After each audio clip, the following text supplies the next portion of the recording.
Hey, I wanted to walk through a couple problems from FTA number 2. So let's just take a quick look at that. Both of these are tied to the roots of the graph, which again is just another way to say solutions or x-intercepts and whatnot. So let's take a look at these questions real quick. As we are looking at this, we're going to get graphs and we're going to use those graphs to come up with the equation. And so when I'm looking at these graphs, I first want to say I care about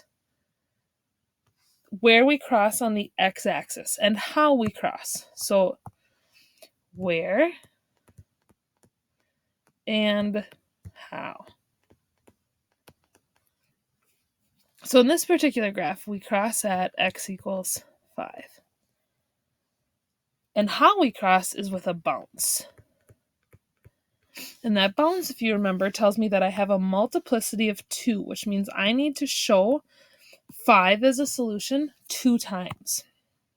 Okay, so I'm going to build my parentheses. And it's always x. And then remember, x lies. And since x lies, if I need a positive 5, I'm going to put it in the parentheses as minus 5. And then remember, because of the bounce, I do it twice. Okay, so I'm going to come down here, I'm going to look at the bottom, I'm going to say, this plus 5 plus 5, this plus 5 plus 5 looks good, but x lies, right?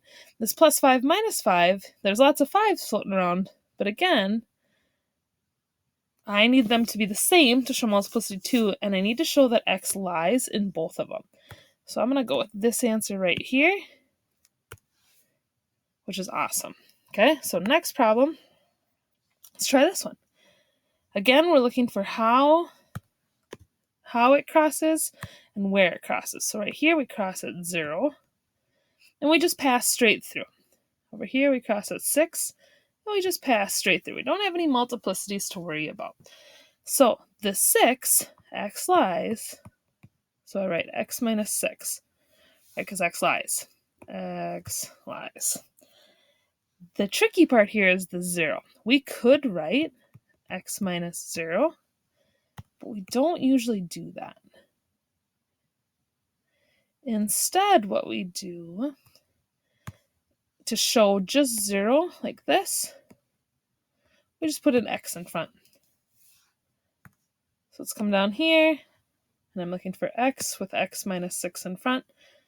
Both of these two show multiplicities, right? Because it's the same thing 2 times. We don't want that. And then the problem here is x is not lying. And we got to make sure that x lies. Since it's not, we don't want this answer.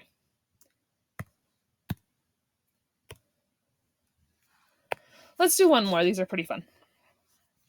Okay. Oh, another bouncing one. This one bounces at negative 5. And since x lies, we know that that's going to impact our parentheses. So as we dive into this one, here we are. We've got negative 5, and we do it with a bounce, right? Like a basketball bouncing on the floor, or anything where something would ricochet off. And so that bounce, we know we're going to use the same parentheses twice, but x lying to us, we are going to change it to plus 5 for both of them. So there's going to be our answer.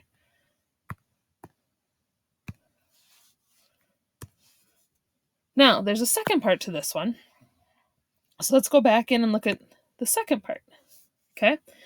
In this one, we're still going to read the graph, but it's going to deal with exponents instead. So the first place is at 3, and we just cross through. So since we just crossed through at 3, we're just going to leave it as x minus 3. Again, remember, x lies, and that's so important for how we're doing this. Okay?